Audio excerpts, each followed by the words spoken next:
He's coming soon.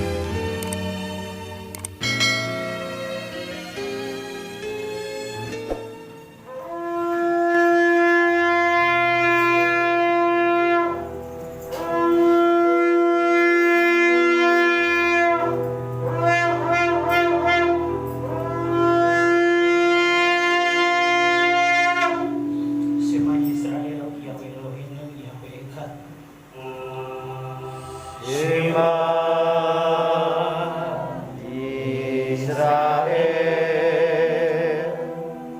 Yahweh Eloheinu,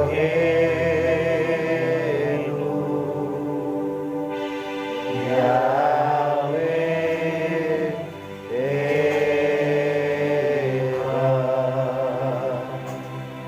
Echad.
Besinuna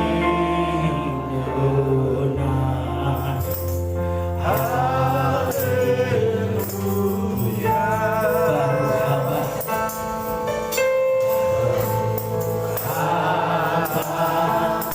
Besin Adonai.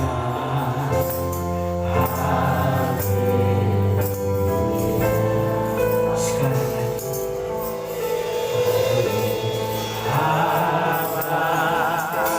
besin Adonai.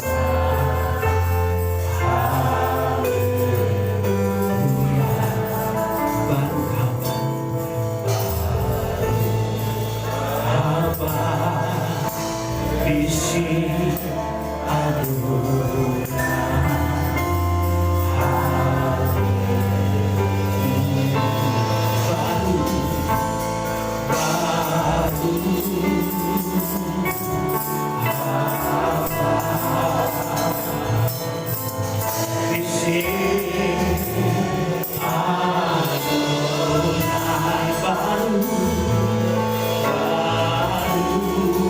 haba besin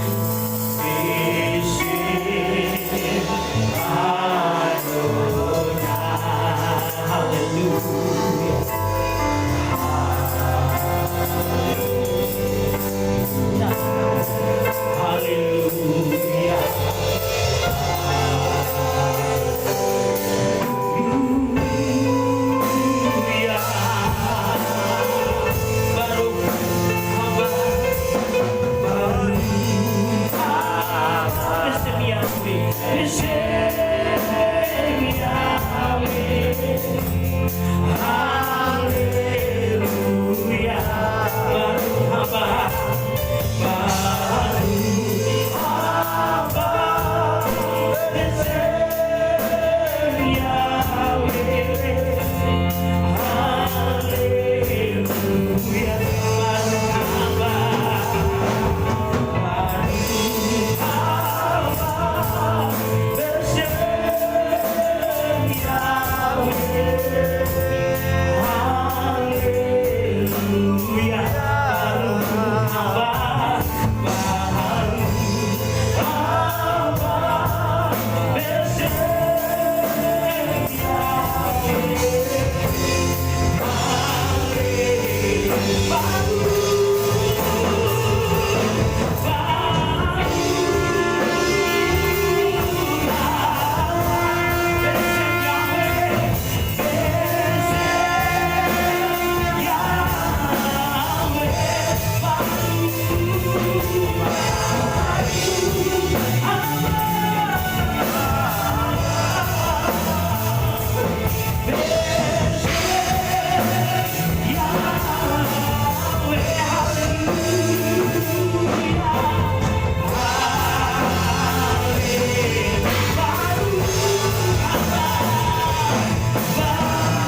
Yahweh Elohim mene olam babata Yahweh Elohim mene olam asarkin satu pemisah lebanim Yeshua Elohim ke Efraim bagaimana saya Yishmael ke Sararib kara Elohim.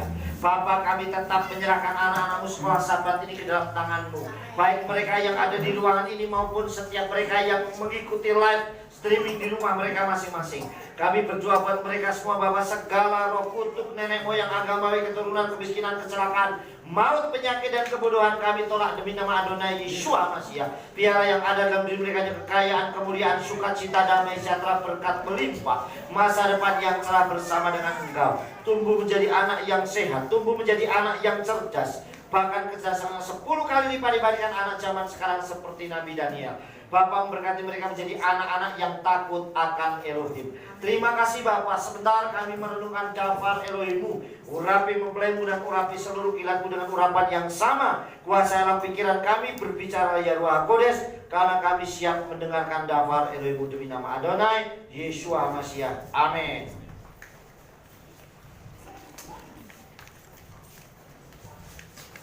Ya.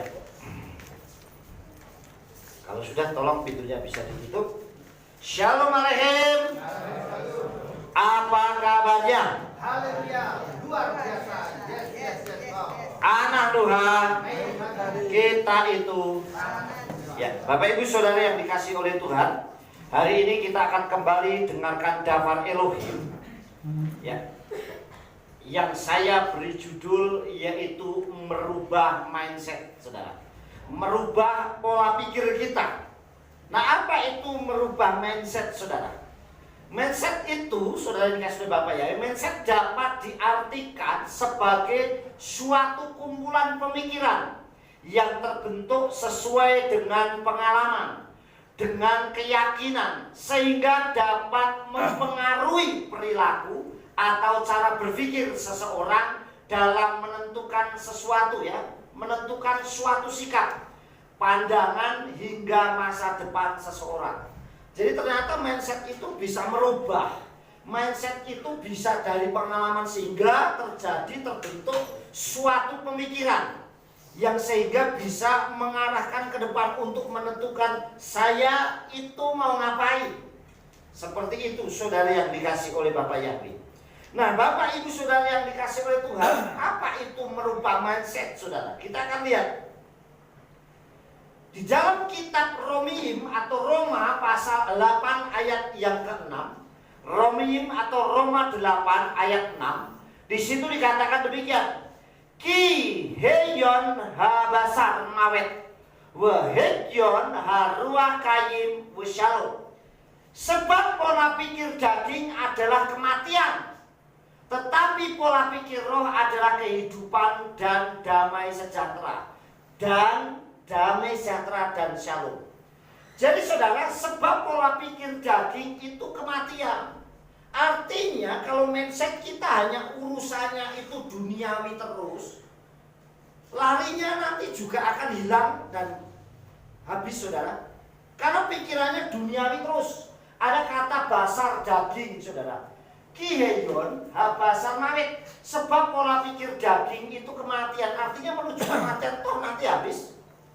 Tetapi pola pikir roh adalah kehidupan dan shalom. Tetapi pola pikir roh yang isinya adalah hubungan spiritual dengan Tuhan, itu akan mendapatkan shalom, damai sejahtera bersama dengan Elohim. Saya akan memberikan beberapa contoh Saudara, sehingga pola pikir itu terbentuk karena bisa suatu keadaan. Mindset seseorang itu bisa terjadi karena pikiran, karena melihat sesuatu sehingga terjadi saya harus begini. Sehingga yang jalan itu otak kita, mindset kita, pikiran kita. Saya beri contoh nih. Ya, di dalam kitab suci ada sebuah kisah. Nah, yang pertama, contoh yang pertama. Saat Afram itu tidak jujur mengenai Sarah istrinya karena ketakutannya berdampak pada Farao atau Firaun raja Misraim. Kita akan lihat dulu Kejadian pasal 10 ya. Saya bacakan, Saudara menyimak dengan baik. Kejadian pasal atau Bereshit pasal 10. Ya, sebentar. Ya, 10.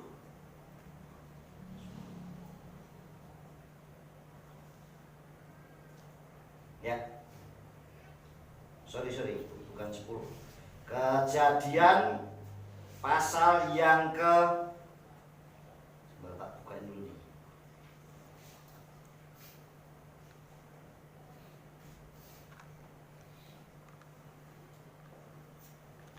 Ayatnya yang ke-10.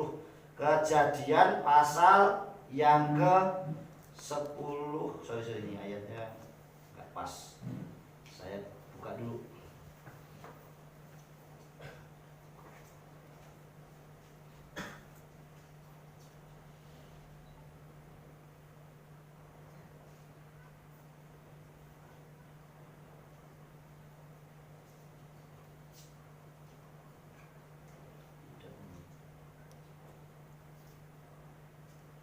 Sebentar, saya buka dulu, bisa tulis ayatnya.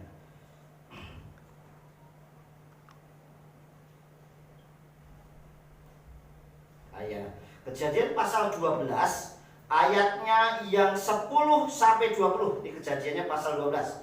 Beresit pasal 12 ayatnya 10 sampai 20 saya bacakan saudara. Dan terjadilah kelaparan di negeri itu. Lalu pergilah Afram ke Mitsraim atau Mesir untuk menumpang di sana karena kelaparan di negeri itu sangat hebat. Dan ketika dia sudah dekat untuk masuk ke Mitsraim atau Mesir, ia berkata kepada Sarai istrinya, "Lihatlah, sekarang aku tahu bahwa engkau adalah seorang wanita yang cantik parasnya. Dan akan terjadi apabila orang-orang Mitsraim melihat engkau, maka mereka akan mengatakan, ia adalah istrinya, dan mereka akan membunuh aku dan membiarkan engkau hidup." Dan terjadilah pada saat Afram masuk ke Mitsraim, orang-orang Mitsraim melihat wanita itu bahwa dia sangat cantik. Dan setelah para bangsaan Farao atau Firaun melihat kepadanya, mereka memuji-muji dia di hadapan Farao. Dan wanita itu dibawa ke istana Farao atau Firaun. Dan dia berbuat baik kepada Afram. Oleh karena wanita itu, maka menjadi milik nyalah kawanan domba dan kawanan lembu dan keledai-keledai jantan dan budak-budak dan hamba-hamba perempuan dan keledai-keledai betina dan unta-unta. Namun Yahweh menimpakan tulah yang dahsyat kepada Farao dan kepada seisi istananya berkenaan dengan Sarah istrinya, istri Afram. Dan Farao memanggil Afram serta berkata, "Apakah ini yang telah engkau lakukan kepadaku? Mengapa engkau tidak memberitahukan kepadaku bahwa dia istrimu? Mengapa engkau mengatakan dia adikmu? Sehingga aku mengambilnya sebagai istri bagiku. Dan sekarang lihatlah, ini istrimu, ambillah dan pergilah." Lalu mengenai dia, Farao memerintahkan orang-orangnya dan mereka menyuruh dia pergi, juga istrinya dan segala kepunyaannya. Nah, inilah yang terjadi saudara. Saya memberikan satu contoh saat Afram tidak jujur mengenai istrinya. Yang jalan itu bukan rohnya saudara, tetapi pola pikirnya, mindsetnya. Artinya begitu nanti saya masuk Mitsraim, masuk Mesir, saya lihat istriku tuh cantik, si Sarah ini cantik. Dan nanti kalau aku masuk ke Mesir, jangan-jangan nanti aku dibunuh dan engkau diambil oleh orang Mesir. Ini yang jalankan pikirannya saudara. Padahal kalau kita baca ayat sebelumnya dari ayat pasal 12 tadi, apa yang terjadi saudara? Yahweh berfirman kepada Afram, "Pergilah kamu keluar dari keluarga sanak saudaramu, karena aku akan menjadikan engkau bangsa yang besar." Ini visi Dafar Elohim sudah diberikan oleh Abraham saudara. Tetapi justru pikirannya yang jauh lebih besar. Seringkali orang seperti itu sudah dapat visinya Tuhan, sudah dapat pikirannya Tuhan. Artinya kamu begini, saya utus gini, saya dapat visi untuk melayani ini. Tetapi yang besar itu justru mindsetnya. Jadi hitung-hitungan duniawinya, seperti yang Afram lakukan saudara. Apa yang dilakukan Afram? Jangan-jangan nanti aku masuk Mesir dan kamu tahu kamu itu istriku, aku dibunuh dan kamu diambil orang Mesir. Ini kan mindsetnya dia saudara. Pikirannya duniawi, bukan pikiran roh. Kalau dia pikirannya roh, Harusnya saya masuk Mesir, masuk manapun, janji Elohim nggak mungkin gagal. Amin. Amin. Saya pasti akan menjadi orang yang besar. Saya akan menjadi orang yang banyak, menjadi banyak orang, generasi saya akan turun-temurun. Tetapi karena mindsetnya itu berbeda, saudara. Jangan-jangan, makanya dia katakan apa? Ini adikku. Sehingga ketika banyak orang yang mengagumi Sarah, saudara, yang dikasih oleh Tuhan, maka Sarah dibawa ke istana. Dampaknya apa, saudara? Mendapatkan tulah bagi orang Mitsraim karena mengambil istri orang. Saudara yang dikasih oleh Bapak Yang, ini salah satu contoh bahwa mindset itu bisa mengakibatkan sesuatu. Makanya pola pikir itu rubah. Kalau saya memang dapat visi Tuhan, kalau Tuhan memang berbicara dengan saya harus kerjakan apapun resikonya, karena pasti Bapak Yang ditolong. Amin. Jadi jangan malah takut dengan pikiran duniawinya. Seringkali saudara kita ini udah diajar jangan takut, tapi begitu ngadepi sesuatu takut duluan. Jangan khawatir, tapi begitu lihat suasana dunia sebentar saja sudah khawatir, saudara.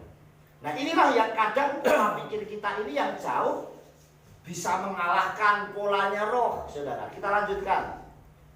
Yang kedua, contohnya hampir sama persis dengan apa yang dialami oleh Abraham, saudara. Saat Yitzhak tidak jujur pula mengenai istrinya Rivka, ya, Rivka istrinya, karena ketakutannya berdampak pada Abimelek, raja Filistin di Gerar. Ini sama persis apa yang dialami Abraham, atau Avram sama dengan yang dialami Yitzhak anaknya. Kita lihat Kejadian pasal yang ke Berisit pasal 26. Kita lihat ayat 1 sampai dengan yang ke 10. Dan terjadilah kelaparan di negeri itu, sama. Ini seakan-akan terulang kembali. Dunia ini terulang. Apa yang pernah terjadi oleh bapaknya terjadi pula oleh Ishak, ya. Dan terjadilah kelaparan di negeri itu, di samping kelaparan yang pertama yang pernah terjadi pada masa Abraham. Itu yang kemarin, yang tadi kita baca, dan Abraham mengungsi ke Mitsraim. Lalu Ishak pergi kepada Abimelek, raja Filistin di Gerar. Dan Yahweh menampakkan diri kepadanya dan berfirman, jangan pergi ke Mitsraim, diamlah di negeri yang akan kukatakan kepadamu. Menumpanglah di negeri ini, dan aku akan menyertaimu dan memberkatimu, karena bagimu dan keturunanmu lah aku akan memberikan seluruh negeri ini, dan aku akan menggenapi sumpahku yang telah kuikrarkan kepada Abraham ayahmu. Coba saudara perhatikan, garis bawahi ayat yang barusan kita baca. Sekali lagi perhatikan ya. Menumpanglah di negeri ini. Perhatikan ya, menumpanglah. Jadi kalau Tuhan berfirman itu, kamu tinggal di sini aja, jangan pergi kemana-mana. Itu yang berfirman Bapak Yahweh Tuhan. Terus katakan apa? Dan aku akan menyertaimu. Disertai enggak? Disertai itu artinya dilindungi, dikasihi dengan luar biasa, pasti dipelihara. Kemudian, dan memberkatimu. Aku akan menyertaimu dan memberkatimu. Jadi nggak mungkin sampai kekurangan, saudara. Terus, bagimu dan keturunanmu aku akan memberikan seluruh negeri ini. Bahkan visinya nanti keturunanmu akan dapat seluruh negeri ini. Terus kemudian, dan aku akan menggenapi sumpahku yang telah kufirmankan, kepada Abraham ayahmu, dan aku akan memperbanyak keturunanmu, dan aku seperti bintang di langit, dan aku akan memberikan kepada keturunanmu seluruh negeri ini, dan oleh keturunanmu lah segala bangsa di bumi akan diberkati. Berarti Dafar Elohim yang disampaikan oleh Bapak Yahweh kepada Yitzhak itu sampai generasi ke generasi, saudara. Sudah diberkati dari generasi ke generasi, terus bahkan negerinya akan diberikan. Kemudian, dan segala bangsa di bumi akan diberkati, artinya melalui keturunannya. Kemudian, ya, sebab Abraham telah mendengarkan suaraku dan memelihara pesanku, perintah-perintahku, ketetapan-ketetapanku, dan hukum-hukumku. Dan Yitzhak tinggal di Gerar. Dan pria-pria di tempat itu bertanya tentang istrinya, dan ia berkata, iya saudara perempuanku. Bayangkan sesuatu yang pernah terjadi sama Abraham terulang lagi. Padahal di perikop yang sama, cuman beda ayat saja. Apa yang dikatakan ini pada ayat yang ke-7, saudara? Dan pria-pria itu di tempat itu bertanya kepadanya tentang istrinya dan berkata, "Iya, saudara perempuanku." Terus dikatakan karena dia takut untuk mengatakan istriku, supaya jangan-jangan pria dari tempat itu membunuh karena Ribka, sebab ia cantik parasnya. Sama persis. Padahal kalau kita baca ayat yang ketiga tadi, menumpanglah di negeri ini dan aku akan menyertaimu dan memberkatimu. Bayangkan loh saudara, kalau Tuhan yang nyuruh, pasti Tuhan bereskan. Amin. Amin. Kalau Tuhan nyuruh, kamu masuklah ke sana tanah yang kering. Tapi kalau yang nyuruh itu Tuhan, tanah yang kering akan menjadi tanah yang subur. Amin. Yang namanya padang gersang bisa menjadi taman yang indah kalau yang nyuruh Bapa Yahweh. Amin. Ini sudah dikatakan, aku akan menyertai dan memberkatimu karena bagimu keturunanmu lah. Dikatakan, aku akan memberikan seluruh negeri ini. Berarti akan melahirkan generasi yang luar biasa banyaknya.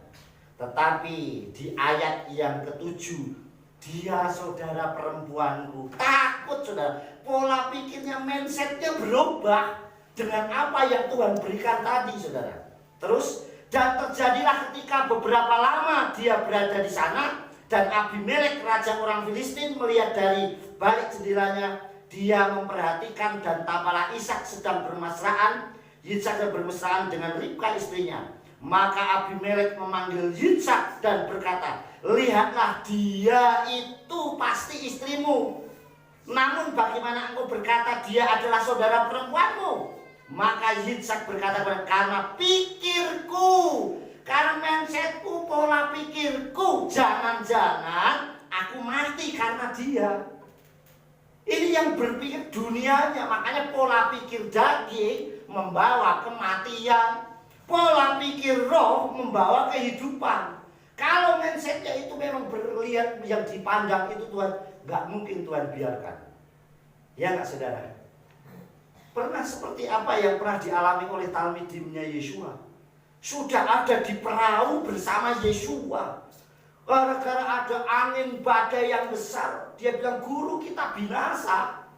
Nah, kalau ada Yeshua nggak mungkin perahunya akan tenggelam saudara.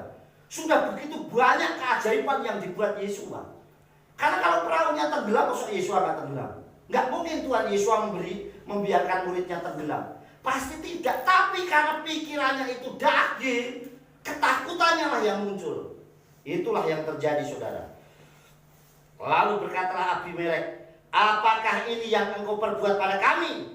Mudah sekali seorang dari bangsa ini berbaling dengan istrimu, dan engkau mendatangkan kesalahan atas kami." Nah, begitu Yitzhak tidak jujur, justru menjadi masalah. Tetapi begitu Yitzhak itu sudah jujur, "Itu istriku," kelaparan yang ada di Gerar, justru Yitzhak menabur. Malah dia menuai berapa kali lipat? 100 kali lipat. Dan Yitzhak menuai menabur pada masa kekeringan, dan dia menuai 100 kali lipat. Bayangkan kalau visi Bapak Yahweh yang disampaikan, padang gersang, kekeringan dirubah menjadi kelimpahan. Amin. Itulah yang terjadi saudara yang dikasihi Bapak Yahweh.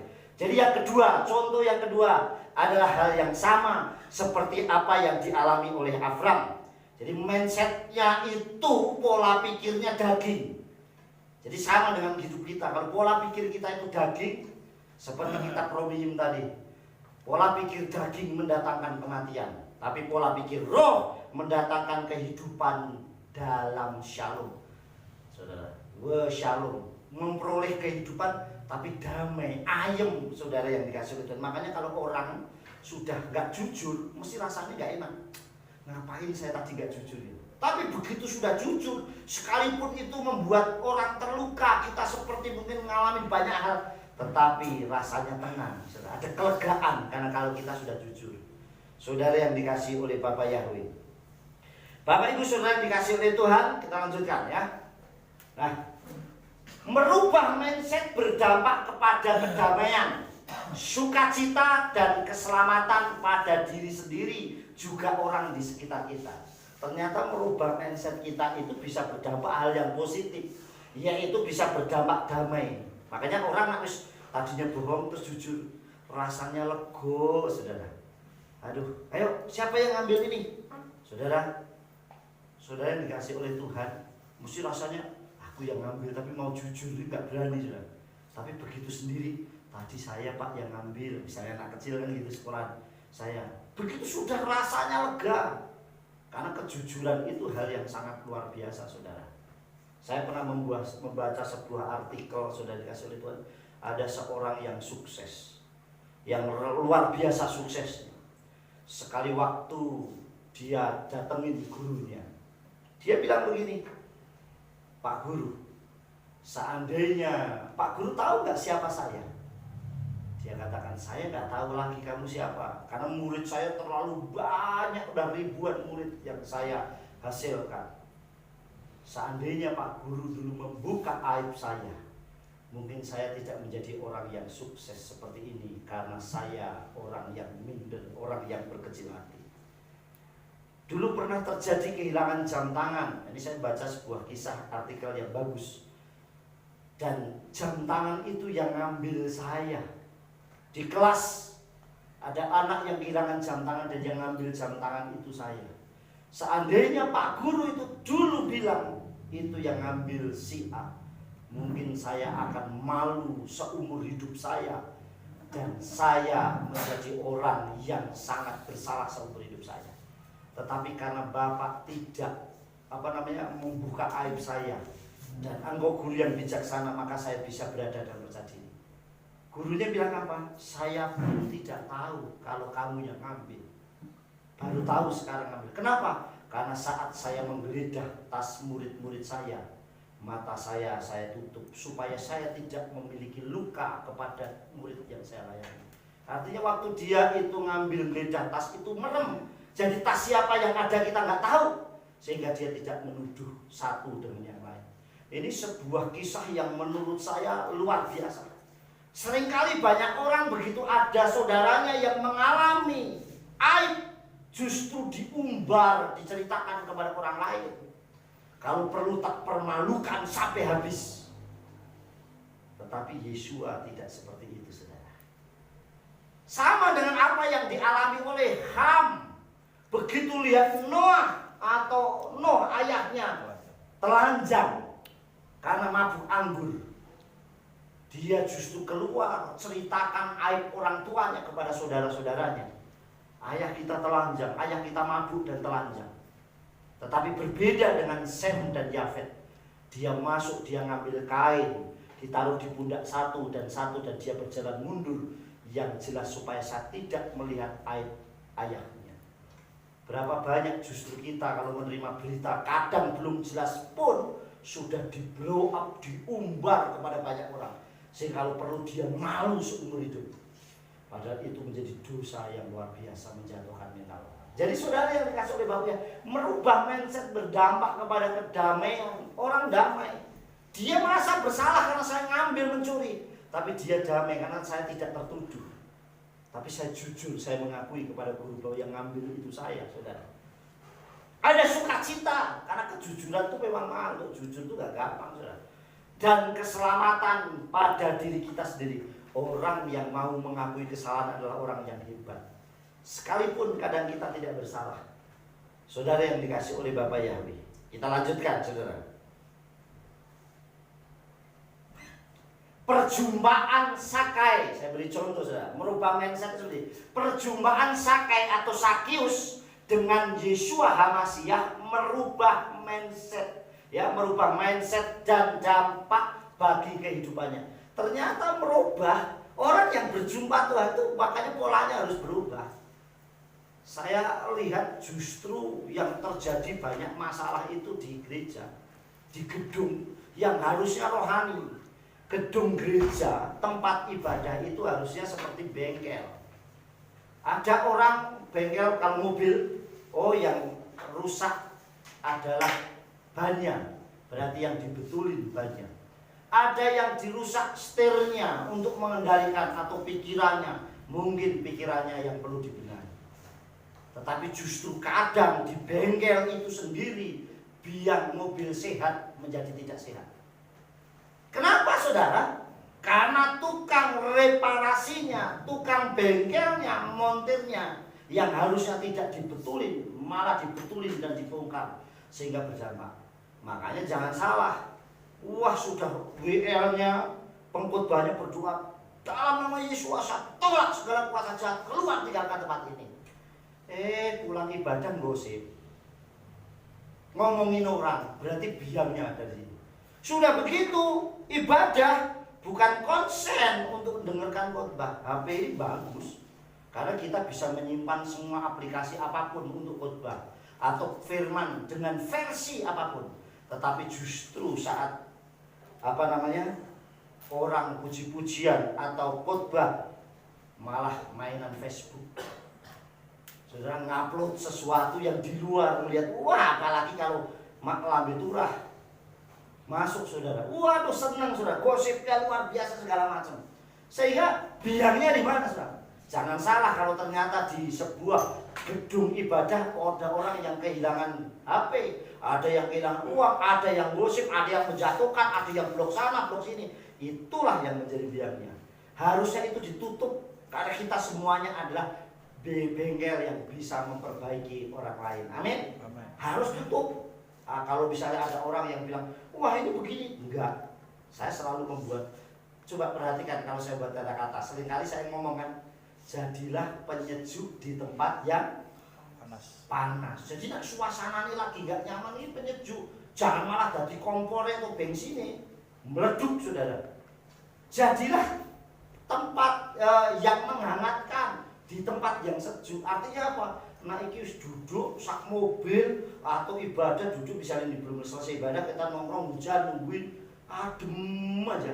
Rasanya kan nggak enak. Buat suasana yang menyenangkan. Amin. Kita ngobrol, diajak selesai ibadah, bukan pas ibadah. Selesai kita ajak ngobrol, kita bisa sharing, bisa banyak hal.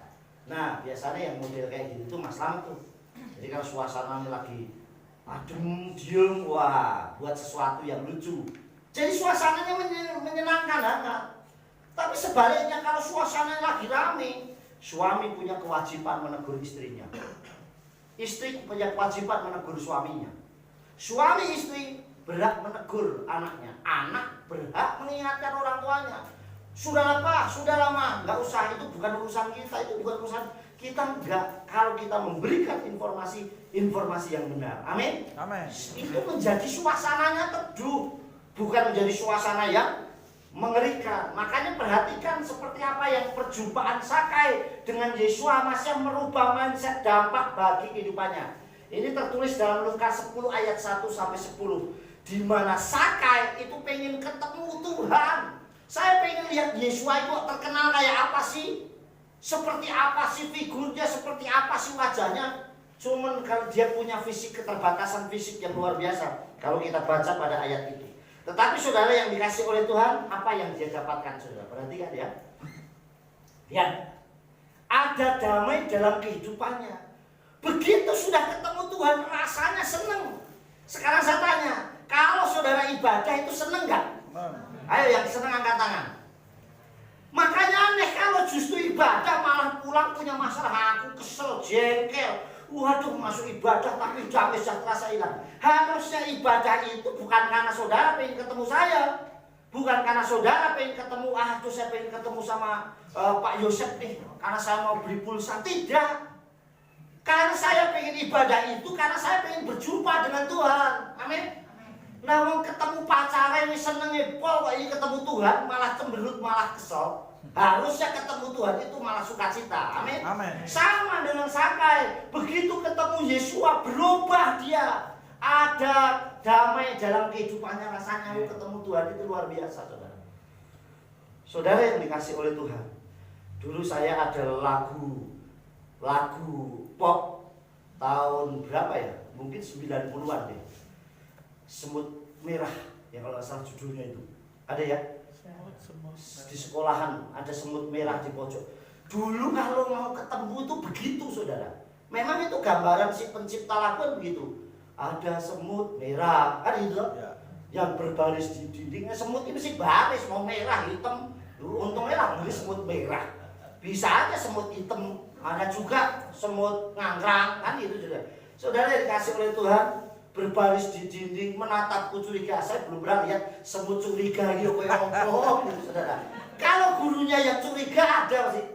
Gurunya curiga, kayak keluar ngapain curiga, ini semut curiga, saudara. Saudara, itu lagu ngetren tahun 90-an kalau nggak salah ya. Tahun 90. Siapa Pak? Wah, hafal Pak. Mungkin apa lagunya juga. Nah, saudara, itu sesuatu mau ketemu pacarnya di sudut sekolah diperhatikan semut yang curiga banyak tadi. Nah, yang curiga kan nggak cuma satu semutnya, baris kok. Saudara sekarang coba kalau saudara pacaran dilihat satu orang aja lah Melayu. Ayo Marianti sama Trubus dulu janjian, ya kan Mar? Ya. Nah, iya. Wah, dilihat, waduh ada Pak Agem. Lari sana lah, anggaplah begitu. Saudara. Tetapi ini yang lihatin baris. Aduh, ini semut. Saudara. Saudara itu aja saudara berusaha berjuang. Nah, apalagi ketemu Tuhan. Makanya dikatakan Sakai ini luar biasa. Kita lihat sebentar di ayatnya ya. Di sini dikatakan Lukas pasal yang ke-10. Perhatikan ya. Lukas 19. Ya, Lukas 19 ayat 1 sampai 10 ya. Dikatakan ya demikian saudara.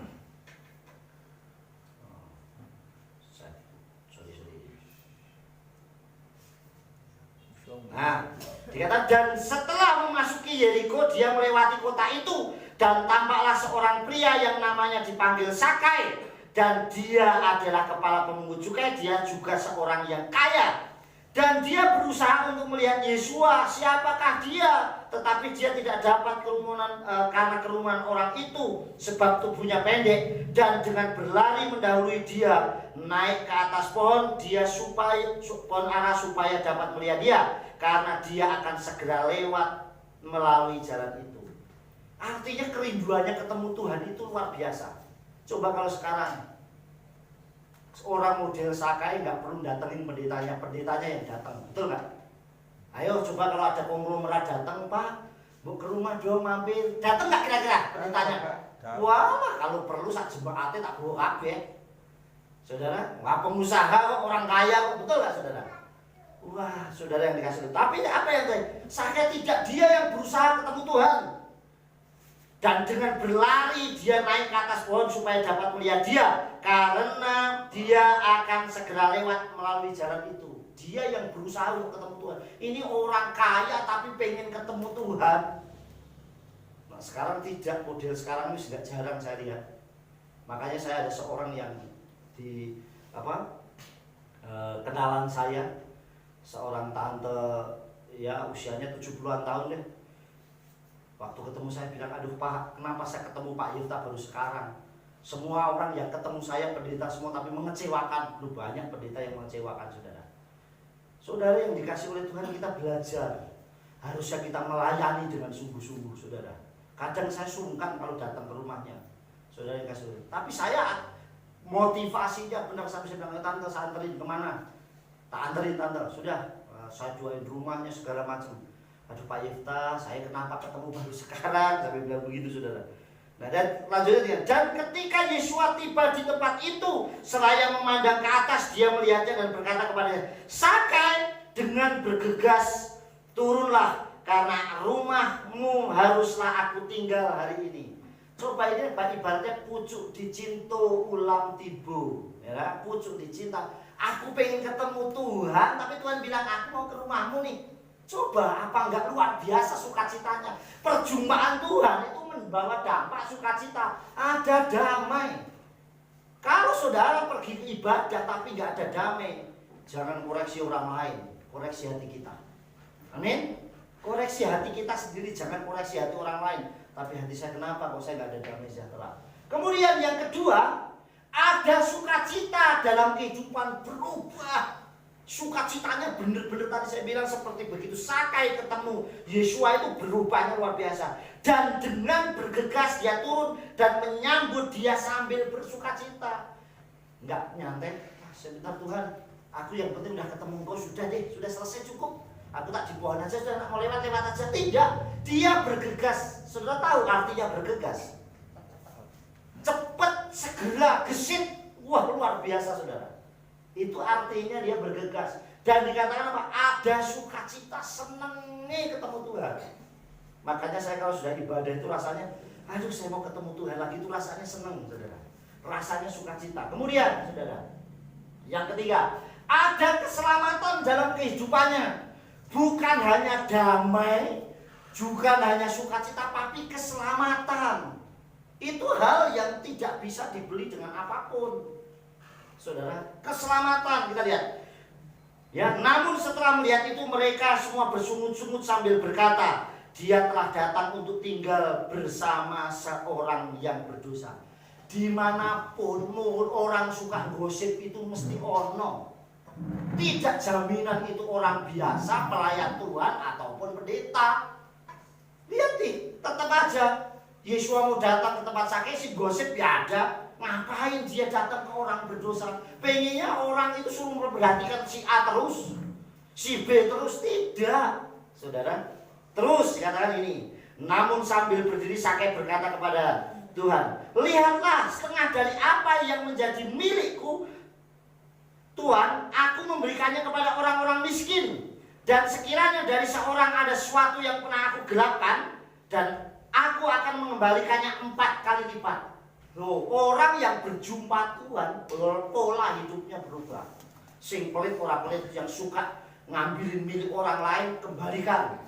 Ini orang yang berjumpa dengan Tuhan, hidupnya berubah, penuh kasih, sukacita, damai sejahtera. Terus, dan Yesus berkata kepadanya, hari ini keselamatan telah terjadi di rumah ini, karena dia juga ben Abraham. Saudara yang dikasih, ada keselamatan dalam kehidupannya. Makanya keselamatan tidak bisa diukur dengan materi, saudara. Tidak bisa diukur dengan fulus, dengan uang. Yang keempat, merubah karakter hidupnya menjadi sangat baik dan lebih baik. Perhatikan, semua apa yang kita baca dalam kitab Injil Lukas pasal 19 ini, saudara, Zakheus berubah semuanya, saudara. Dia sukacita, dia tidak memperdulikan orang bilang dia datang. Bayangin kalau seandainya saudara datang ke tempat ini, terus ada yang gosip, nih, Pano, itu yang datang orang berdosa itu. Kira-kira dia betah gak di rumah tempat ini? Iya, aku memang berdosa. Mesti gitu, saudara. Pulang wis gak nyaman. Tapi Zakheus tidak.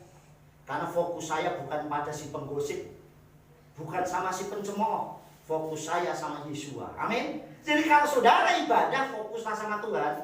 Jangan fokus sama omongannya orang. Jangan fokus sama ledekannya orang, saudara. Tetapi fokus sama si pemberi berkat buat kita. Amin. Saudara yang dikasih oleh Tuhan, lanjutnya. Yang kelima, dalam rumahnya ada kehidupan dengan kehadiran Yesus Masiah. Makanya kalau rumah saudara itu akan ada kehidupan, undang Yesus masuk rumah saudara. Amin. Pasti ada kehidupan. Makanya seringkali ada orang mengistilahkan, wah rumah koyon rokok. Betul nggak? Ada nggak yang gitu? Ada. Waduh, kenapa? Isinya ribut. Wah, wis berantakan. UFO pergi kemana-mana. Tahu UFO? Apa itu UFO? Piring. Wah, piringnya melayu ini, burung manci, burung segala macam, saudara. Saudara, terus ada karpet terbang. Tahu karpet terbang? Seperti melayu ini, saudara. Ada yang modelnya seperti itu, saudara, dikasih Tuhan. Iki rumah apa kapal pecah, ada. Saya dulu kapal pecah kayak apa ya orang ngerti, saudara. Tapi model buat suasana rumahnya itu ada kehidupan. Kalau rumah itu ada kehidupan, undang Yesus. Amin. Aku kok seneng ya. Aku di rumah kamu, rumah kok betah loh. Di rumah kamu kok adem ya, seneng aku. Kenapa ya? Betah gitu loh, saudara. Kenapa membuat seperti itu? Sudah dikasih oleh Tuhan. Karena rumahnya ada suasana sama Yesus. Amin. Ada Yesus. Makanya undang Yesus. Kehadiran Yesus itu merubah segala sesuatu. Saya itu kalau ngomong sama Gem, sama Riel, sama Imo, anak-anak yang lain saya gitu. Saya rumah doa saya. Makanya ribut paling gak suka saya. Dengerin orang ngomongnya gak enak, sedikit aja sudah malas saya.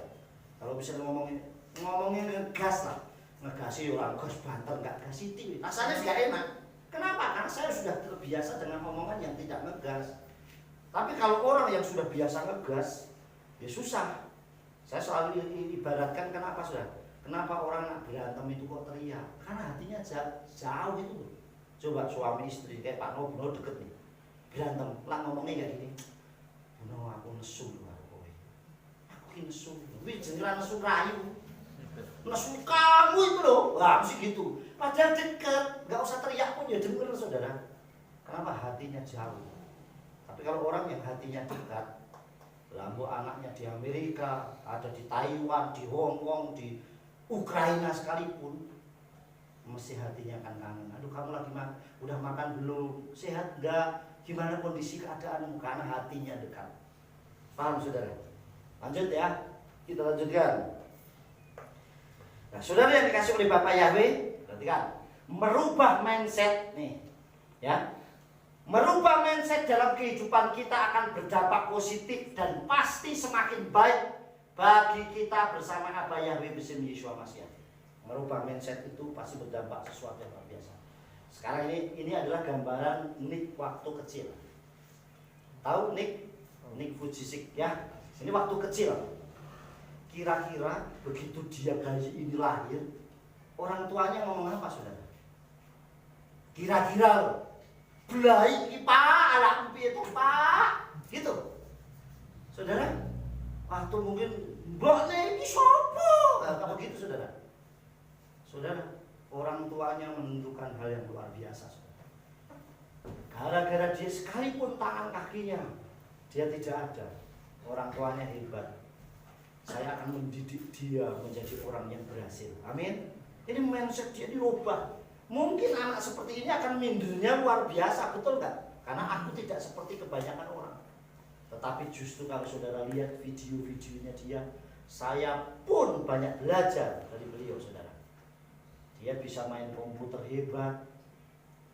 Terus jangan dibilang wah ini orang yang lain sekolah yang berkursi kok ini meja rasopan, enggak juga saudara. Tetapi paling tidak dia orang hebat.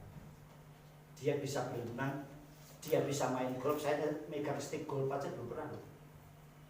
Dia sudah bisa main golf. Dia bisa main selancar. Saya selancar aja ya belum pernah. Mau renang aja istirahat, kalau renangnya lama istirahat ya. Saudara, dia bisa berenang luar biasa. Bisa nyemplung ke kolam renang dalam kondisi loncat pun bisa. Kenapa bisa tuh? Karena merubah, pasti saya akan berhasil. Kalau orang bilang, aduh aku sudah sanggup, aku sudah, wah begitu anaknya lahir model seperti ini Niki langsung bilang, wah iki su ada di opo, iki pakmu. Ya saudara, dia nggak akan terjadi. Tetapi begitu dia mendidik anaknya menjadi orang yang hebat, maka dia menjadi orang yang hebat. Amin. Maka dia keliling dunia menjadi motivator dunia, saudara. Banyak orang sempurna saja banyak belajar dari dia. Artinya sesuatu bisa merubah pola kita. Amin. Jadi jangan pernah berkecil hati untuk hal menghadapi. Merubah mindset dalam kehidupan kita akan berdampak positif. Wes pikirannya sing positif terus. Yang pertama, jika kita takut dan khawatir akan masa depan, ada yang takut khawatir masa depan? Dalam hidup kita, yakinlah, perhatikan kata, yakinlah bahwa Elohim itu sanggup memelihara masa depan kita dengan sempurna seperti Eliyahu dipelihara janda Sarfat. Saudara yang dikasih oleh Tuhan, yakin. Sekalipun kita aja nanti semakin sulit, minyak goreng mahal, segala macam mahal. Saya nggak pernah ambil pusing saudara. Mau minyak goreng mahal, yang penting saya bisa beli. Amin. Murah nak ora iso tuku susah. Sama sih, wah ini alat minyak transportasinya mahal lah, luar biasa. Yang penting ada. Kita dikasih pertalite harganya 1.000 ning nggak ada. Motornya desainnya opo? Sudah nggak bisa. Artinya yang penting kita imani saja karena Tuhan segala sesuatu Tuhan izinkan, pasti Tuhan sediakan. Amin. Amin. Sama dengan Elia, jika kita takut dan khawatir akan masa depan dalam hidup kita, yakinlah bahwa Elohim sanggup memelihara masa depan kita dengan sempurna seperti Eliyahu dipelihara oleh janda Sarfat. Yang memelihara Elia kenapa enggak orang konglomerat tapi janda Sarfat? Karena Tuhan bisa pakai siapapun untuk memberkati umatnya. Amin. Jadi jangan berpikir wah nanti yang memberkati saya orang yang hebat, tidak. Tuhan bisa pakai siapa saja. Dan Elia dipakai oleh Bapa yang luar biasa. Kita lanjutkan. Misrai atau Amsal 23 ayat 18. Kiim yes akarit betik kuat la loti haret. Sebab masa depan sungguh ada dan harapanmu tidak akan diputuskan. Amin. Amin.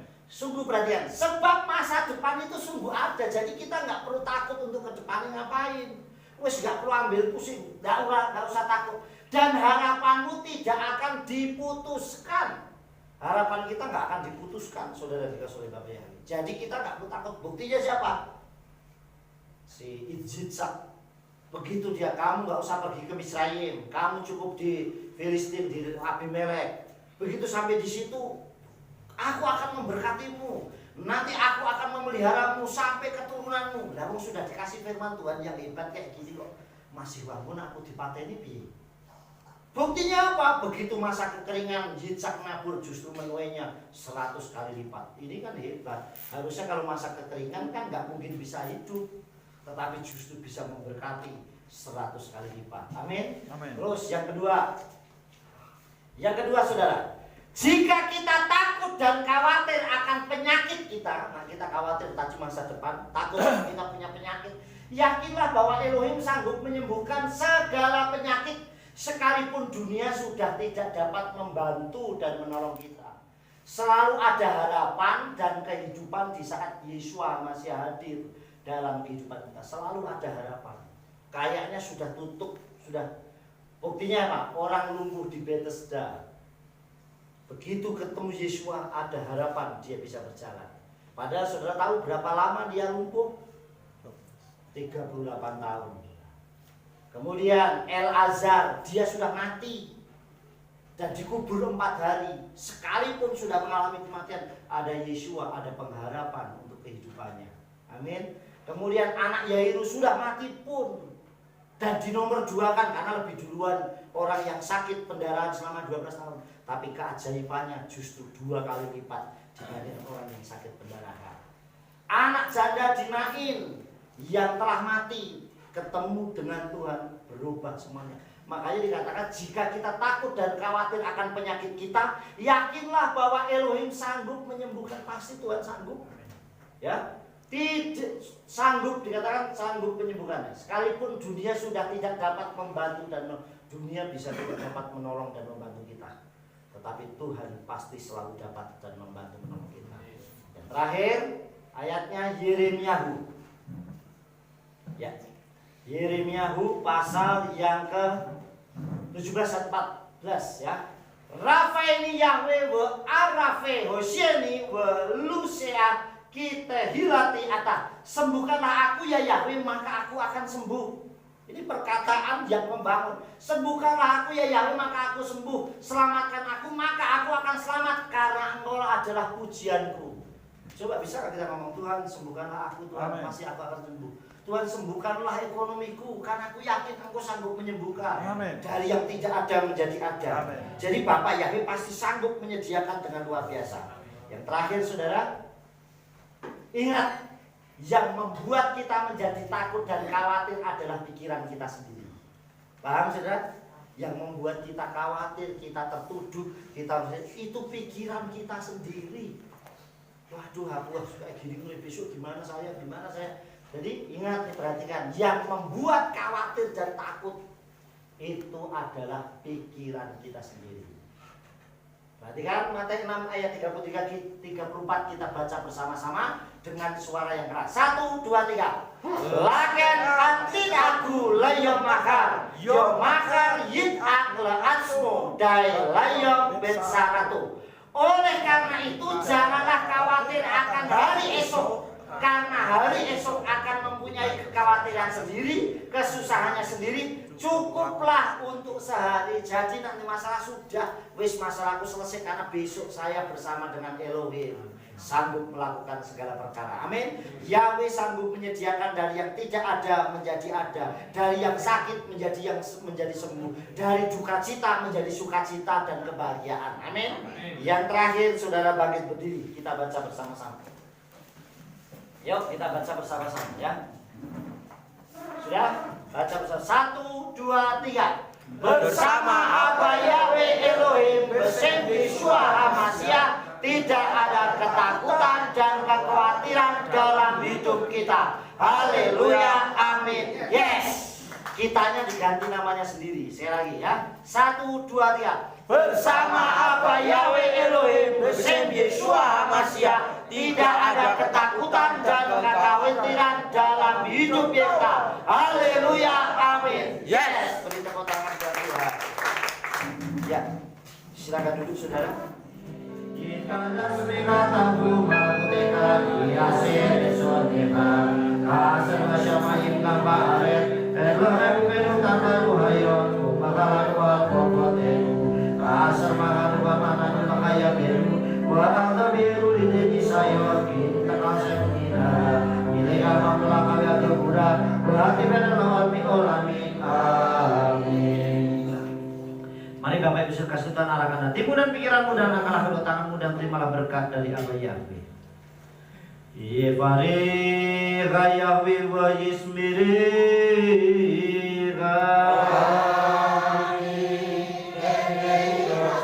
Yahweh panai Yahweh bunega.